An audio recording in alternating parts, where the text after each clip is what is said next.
What's up, y'all? This is the Fem Future Podcast where you, me, and the audience around us gets the opportunity to learn from amazing women curating a better future for themselves and for others. I'm your host, Amber Latrice, and today I am joined by an educator, an administrator, a researcher, a community builder, and entrepreneur. She has a master's and doctorate in education. She's the director of talent by day at latech.org and co-founder of Latina Hustle by day and night, the Latina powerhouse herself, Dr. B. How you doing today, girl? Hi, Amber. Thanks for having me. I'm so excited. Oh, I'm even more excited. Now, you and I have gotten a chance to get to know each other over the years, but for our audience members that aren't as familiar with you, can you tell them a little bit about yourself?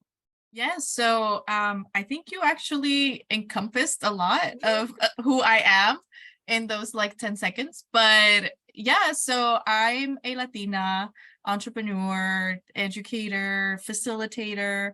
I am from Mexico, come from a generation of agricultural workers. So my grandparents would pick grapes all over California. My family members would go to Alaska for tuna season. I actually have cousins in Alaska and up north or North California, for whoever is in Cali. Woo, go Cali. But yeah, I think the most important thing is I'm a mommy to a 4-year-old. So she is my world and my life and my light. I'm so blessed that she picked me to be her mommy. And I try to empower individuals. I try to, be a good mentor, role model to not only my daughter, but whoever I have the blessing to, just be in my life. Good stuff. Good stuff. All right. So now that you've told us where you are right now, we want to learn a little bit about who Dr. B used to be. So, can you tell us who you were at age 18? I was a high school dropout at age No 18. way. Yes. And a lot of people don't believe it, but I grew up when my mom remarried. She remarried when I was 12. And I was raised in Mexico. She remarried when I was 12, came here to the US. We lived in a very toxic environment. It was very, addiction. The household, there was just a lot of addiction, toxicity, alcoholism. It was very chaotic. And so when I was 18, I was a senior in high school. And I remember my mom was working 3 jobs. She was in the process of getting divorced. And in order to help her just pay bills and help raise my siblings, my younger siblings, I had to stop going to school so that I can work full time at a Mexican restaurant during the graveyard shift. So customer service at 2 a.m. on a Saturday is wild. I'm just going to say that people are unhinged. And I was 18, and I remember our cook was a 14-year-old undocumented kid from Mexico, which at that time I was if we get robbed, we die.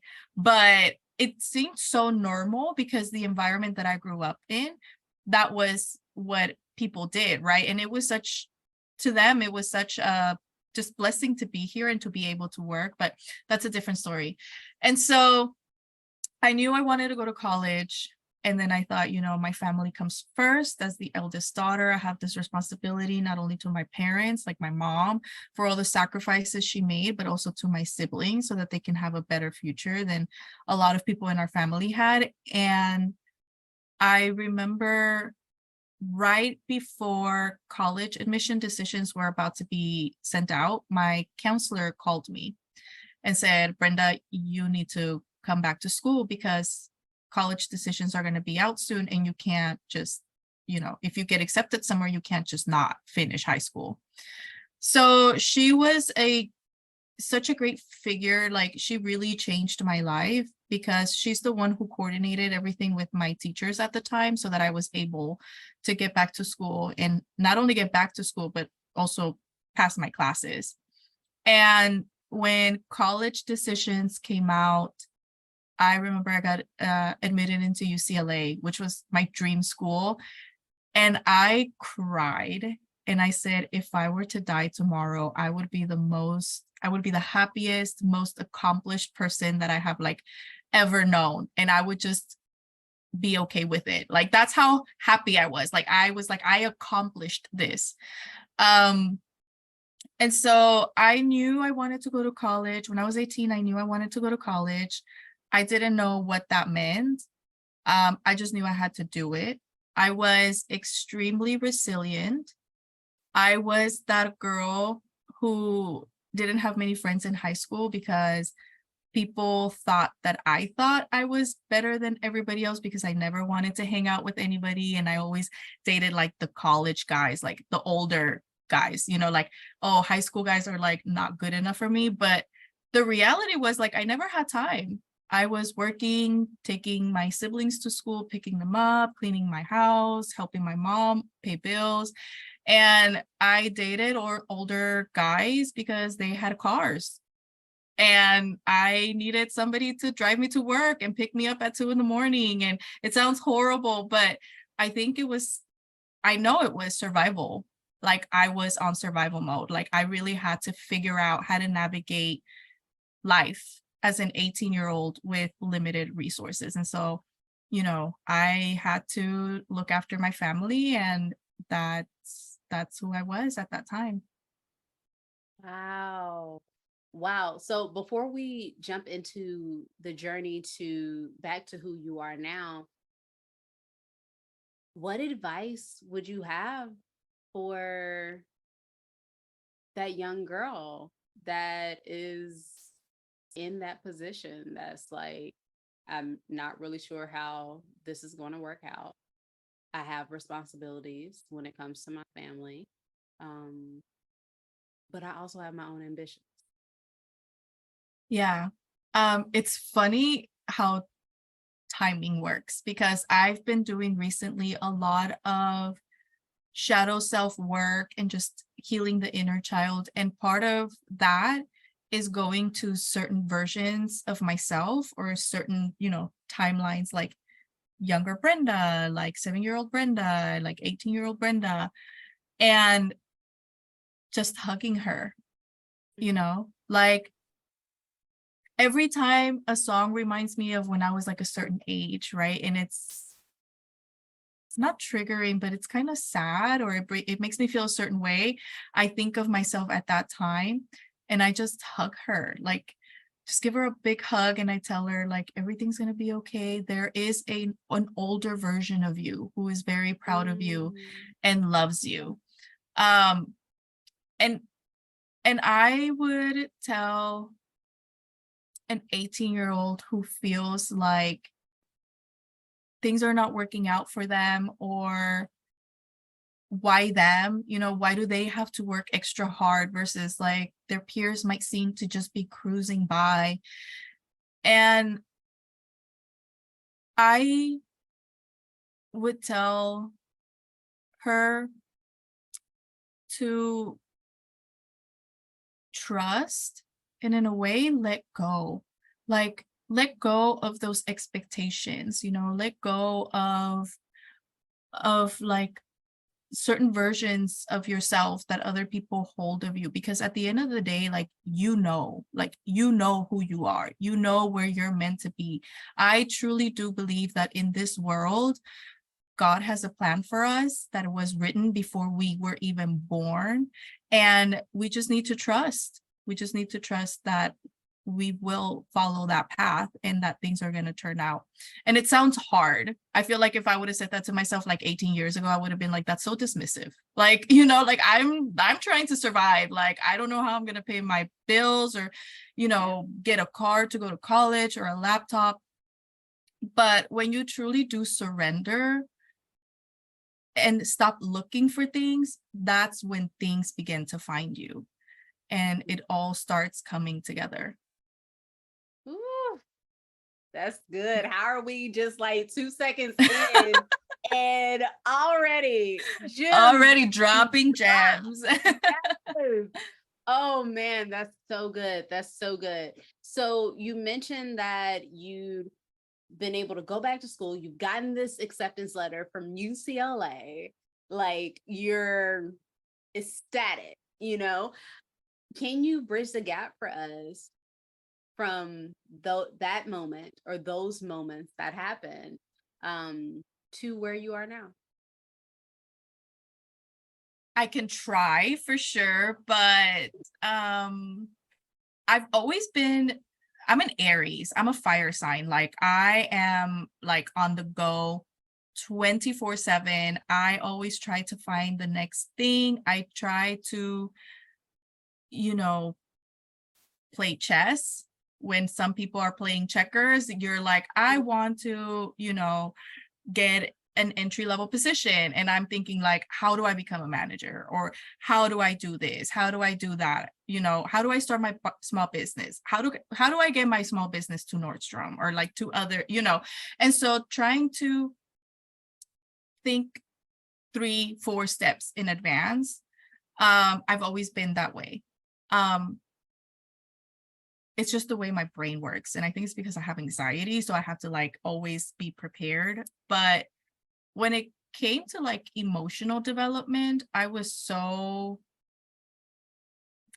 my career, my educational academic ambitions were always like, I felt very unstoppable always. Like I knew what I wanted out of life. But when it came to like my emotional development, I was so lost. I didn't understand why, even though I was making all these accomplishments that people were telling me like, oh, you've accomplished this and I always felt like I was not good enough. And so it didn't matter what I was accomplishing. I was never able to appreciate the hard work and the results and the fruits of my hard work because I didn't believe in myself. I thought that I was never good enough, whether it was at work or my relationships or even within myself. Like, oh, I'm not, and like, early 20s, like, I'm not thin enough. I'm not pretty enough. I'm not this enough.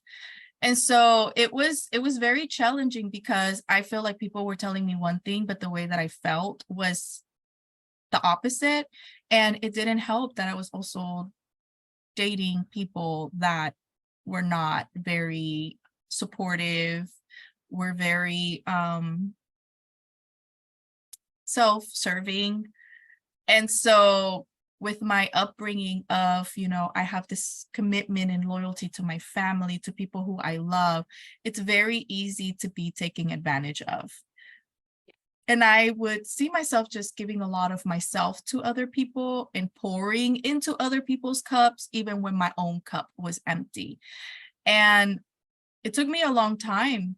I felt like I was living two timelines where it's like like I said, professional academic trajectory was going like this way, but then my personal emotional trajectory was like stuck.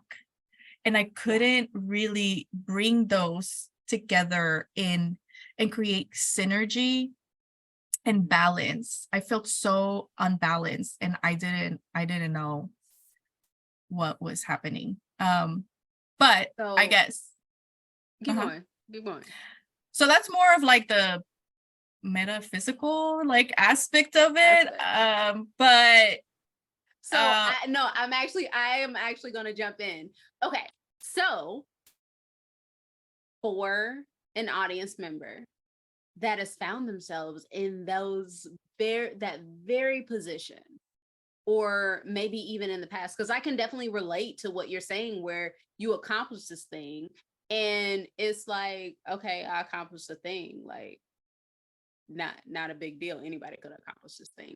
yes. Right. Yes. So for an audience member that maybe is experiencing that, or has found themselves in this space where they're accomplishing thing after thing after thing, but their emotional growth or self-recognition is not also climbing at the same rate, what advice would you have for someone that's in a space where they're struggling in that way?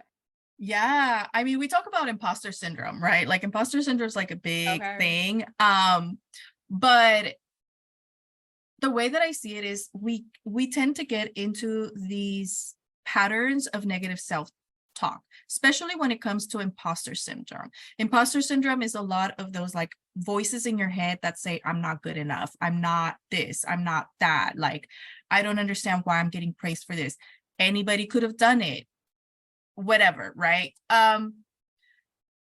Whatever voices are coming into your head when you feel that way, I want you to stop and think, where do those voices come from? Because I can guarantee you they do not come from you.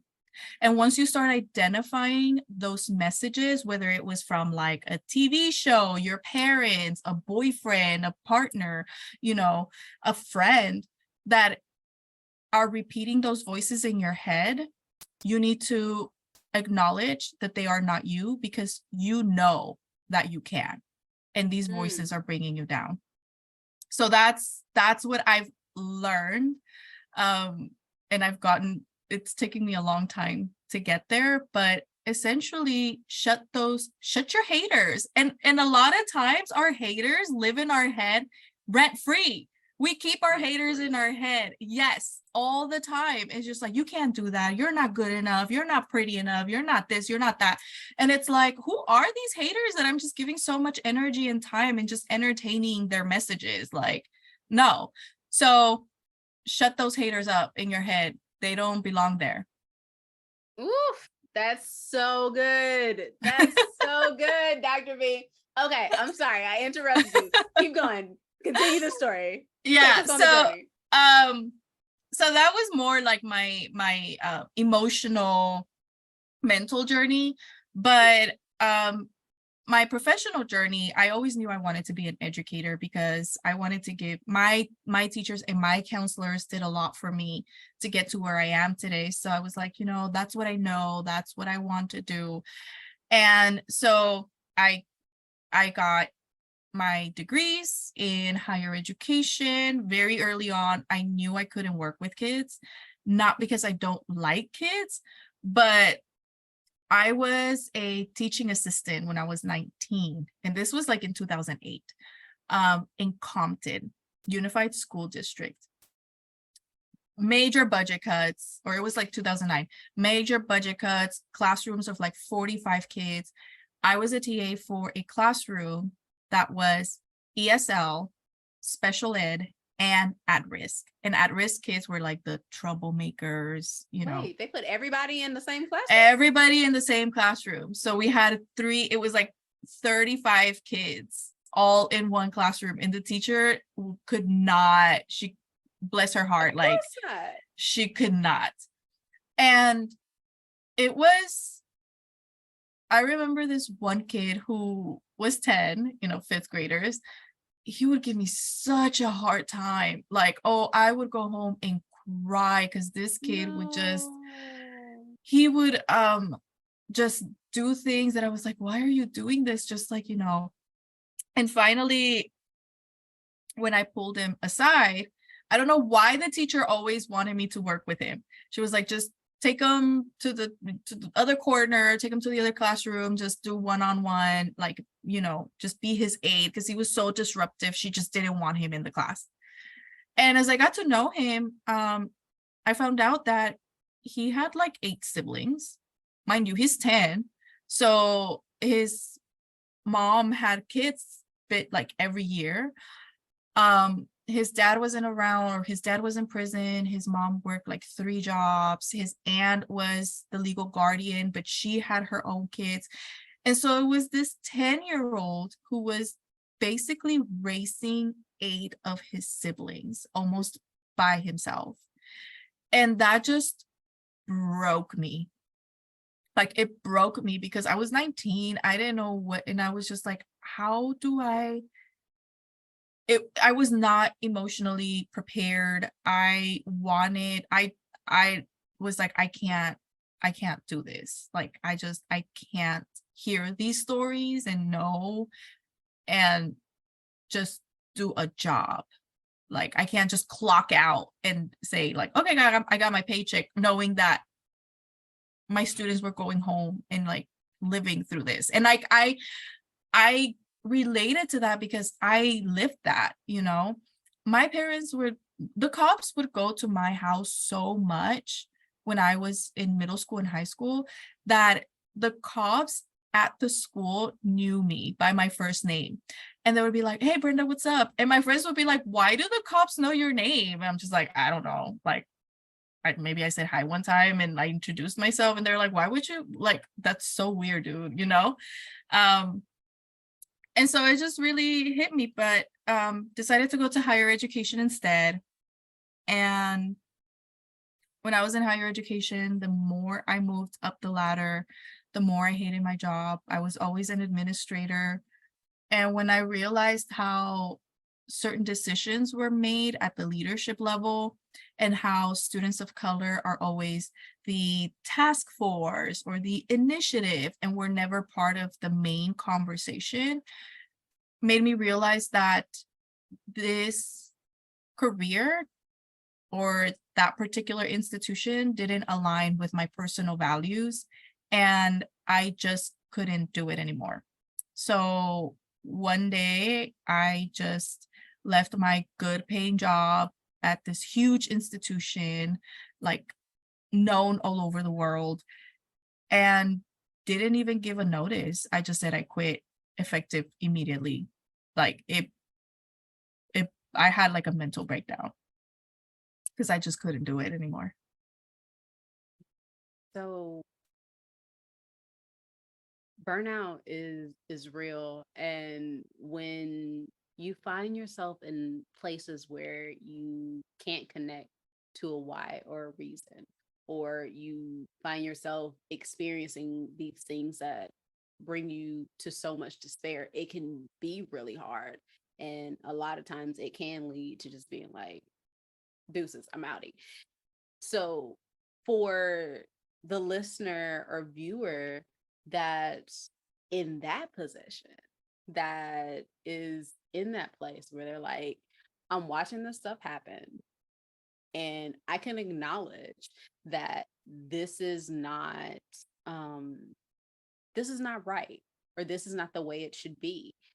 But maybe they don't have the position to speak up, or they don't have the ability to, because let's be frankly honest, like let's be honest about this. A lot of times when you do speak up, in some places you're jeopardizing your career, right?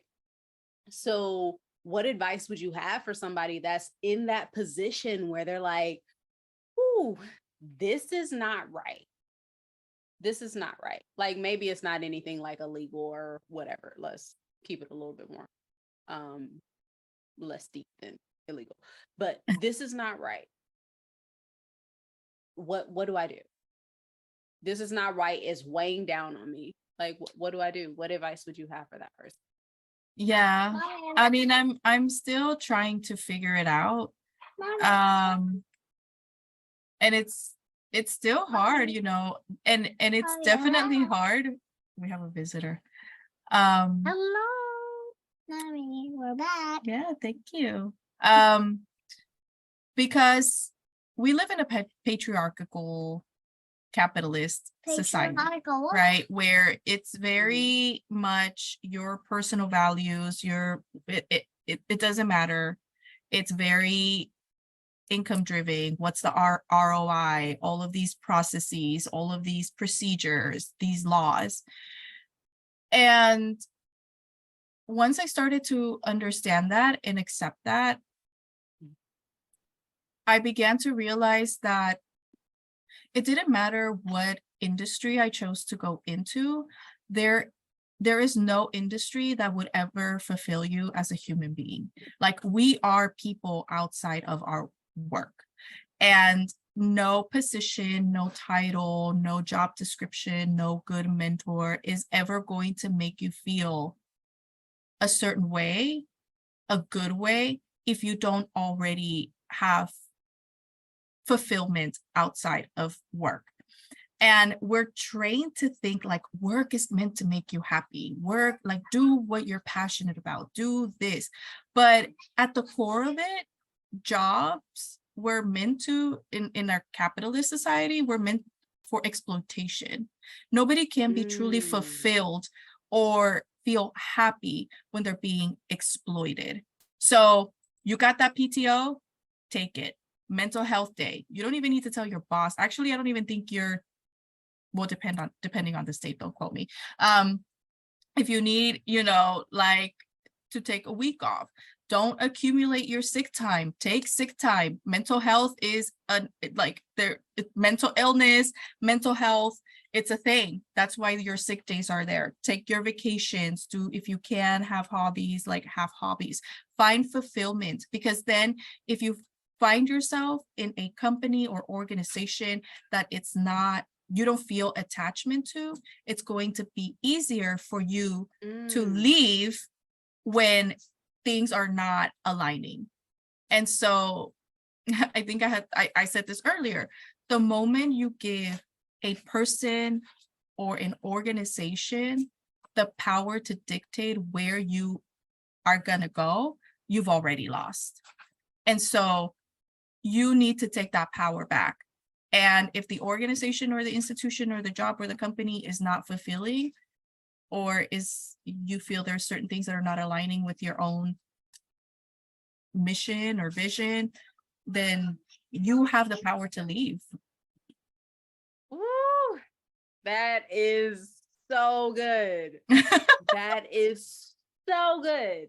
And there's so many places we can go, but I definitely want to make sure we get the entrepreneurial part of your journey in the interview. So you're in this place, you've walked off the job, you're like, deuces, I'm out, I quit. How did you get from there to where you are now as co-founder of Latina Hustle, and even all of the other myriad of positions titles that we just mentioned? Yeah. So if I were to see myself, the version of me in that timeline when I had quit my job because the institution just was not I couldn't do it anymore. And I would ask myself, you're going to be an entrepreneur when I was 18 years old, that high school dropout, I would have been no freaking way. There's no way I would, I'm not a business person. I hate this stuff. But as soon as I quit, COVID hit, which was horrible because nobody was hiring. Nobody was, people didn't know what was going to happen. And so I had to do something in the meantime out of necessity. And I don't sew, but this all kind of started because we started making masks, cloth masks. And so I had an Etsy before that. I was making jewelry to help with my postpartum, and I would just post it. And my sister, we decided to kind of do it together. And then, it was out of necessity, and it turned into something bigger than we had expected it to be. And it kind of took off from there. We didn't intend it to be a community building thing. We do a lot with the community. We donate whenever we can, not only resources, but our time as well. So if we can donate and be mentors or whatever, we'll do it. But it was a really hard 2 to 3 years. I was on unemployment, food stamps, WIC, going through postpartum. It was the last year of my doctoral program, so I was living off of loans. Nobody was hiring. And so I decided to solely focus on Latina Hustle because I really didn't have anything else to do. I took an unpaid internship at a community college, a faculty internship that was unpaid, pretty much. I think we only got a $200 stipend at the end of the semester. Yeah. And so I was like, okay, well, just to keep my resume fresh. And what I how I'm getting into like all these titles, I come from education, but I'm doing stuff in the tech world. I do the entrepreneurship thing. Now I'm, on the consulting realm. And the way that I see myself, and this is something that I learned in entrepreneurship, millionaires, billionaires do not invest everything into one thing. They diversify their portfolios, right? The way that I see my career is an investment. And I do not put all of my eggs in one industry. Because if that industry falls apart, which we've seen multiple industries fall apart, you're doomed. And so I try to keep track of industry trends, what industries are trending, where is the money going before it starts going there. And I want to invest a little bit, as much as I can, into that industry. So now that I'm working more with tech, it's like, okay, well, like I have resources now, get a certificate in data analysis. I do love data. I do data at work now, but let me invest a little bit into that industry or that career, because I'm just diversifying. If one industry were to fail on me, I know that I have at least the minimum qualifications to jump into a different industry if I need to. If I don't, great. But if I do, then I can do that.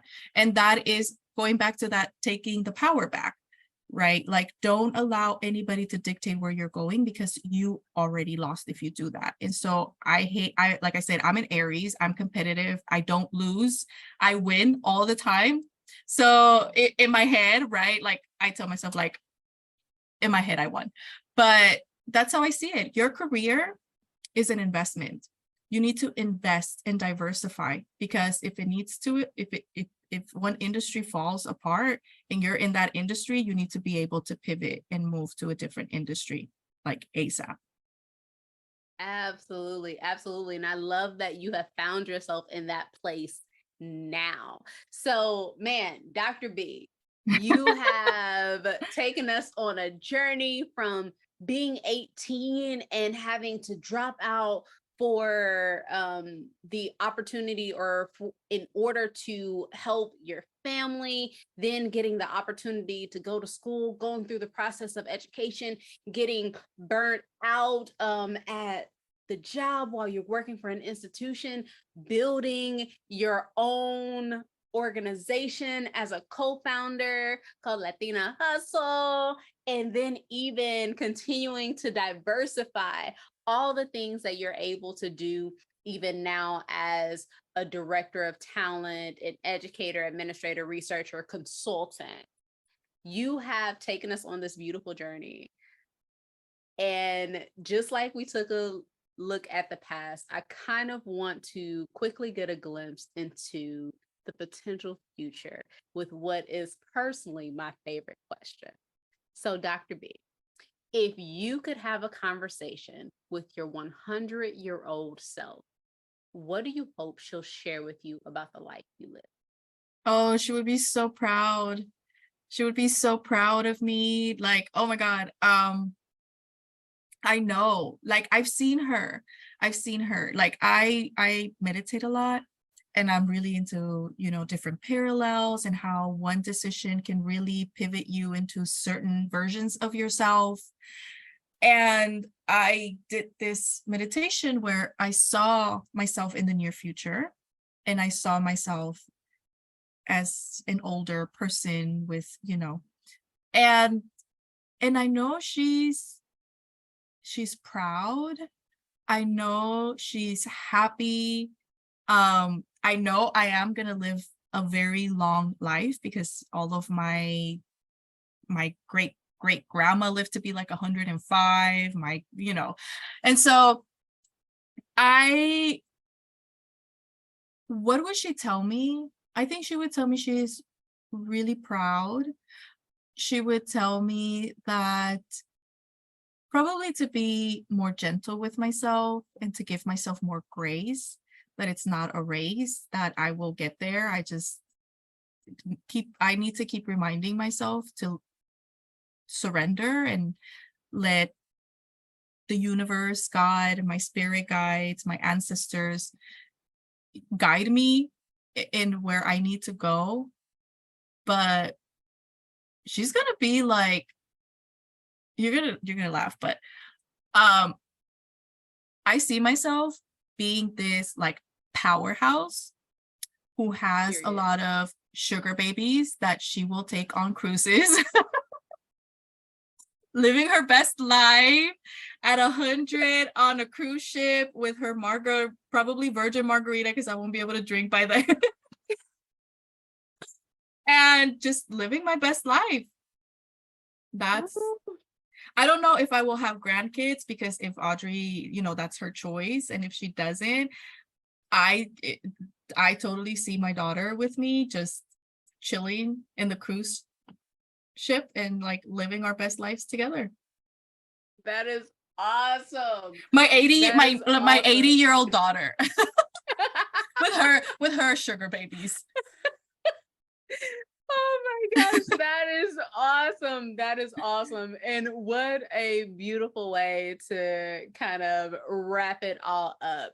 I think something that was just like really powerful to me and really amazing about what you shared is like this concept of her being proud of you, like, and being able to vocalize that. And I feel like in this conversation and in other conversations that we've had, like that has been such a constant when I see you talk about your younger self.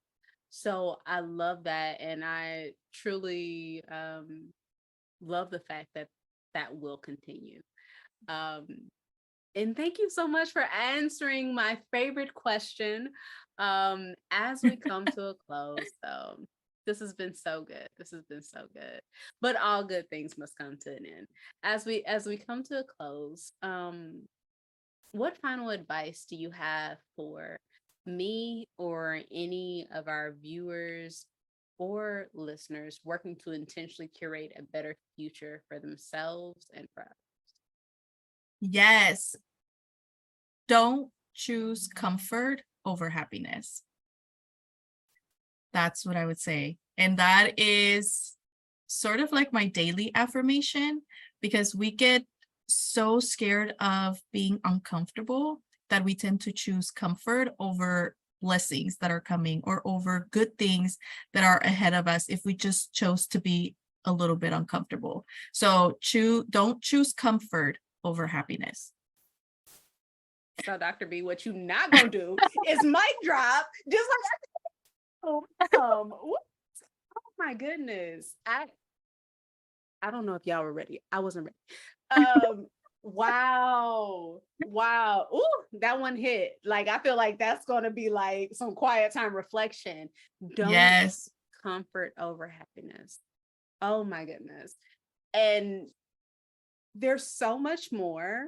Like, you're gonna have to come back because there's so many more places we can go after that mic drop.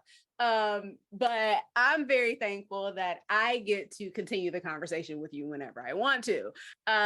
For our audience members that aren't as familiar with you and that possibly do want to continue the conversation or grab their own Latina Hustle, shout out to these hoops. Like, that's like Latina Hustle right there. Yes.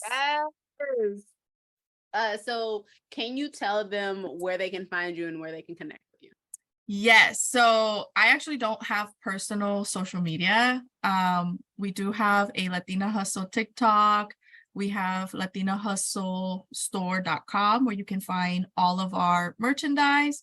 We do have a collection that's called Reclaim the Hustle. And so we redefine the word hustle from the capitalist definition of grind till you die into an acronym that means healing, unlearning, serving, thriving, leading, and empowering. And we truly live by that. Even though my sister says, because I have like 3 jobs. She's like, I feel like the hustle reclaimed you. I don't know if you reclaimed the hustle, but latinahustlestore.com. You can also find us on TikTok the handle is at Latina Hustle, and on Instagram at Latina Hustle _. Yeah, I'm also on LinkedIn, Dr. Brenda Galvez. You can find me there as well. Ooh, awesome. Dr. V, thank you so much for being on the pod.